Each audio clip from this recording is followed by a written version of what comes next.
মা, দিদি এদিকে কাজ সারছে, মোচাটা কিভাবে কাটি একটু দেখিয়ে দিন না। হা কপাল, এত বড় ধাড়ি মেয়ে হয়েছে এখনো মোচা কাটতে পারো না? তোমার মামি তাহলে একদিন কি শিখিয়েছেন তোমাকে?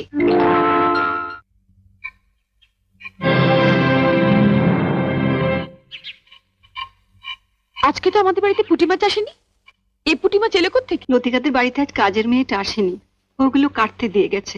ওর নাকি আজ ঠাকুর এসেছে, সে নাকি পুঁটি মাছ খেতে খুব ভালোবাসে।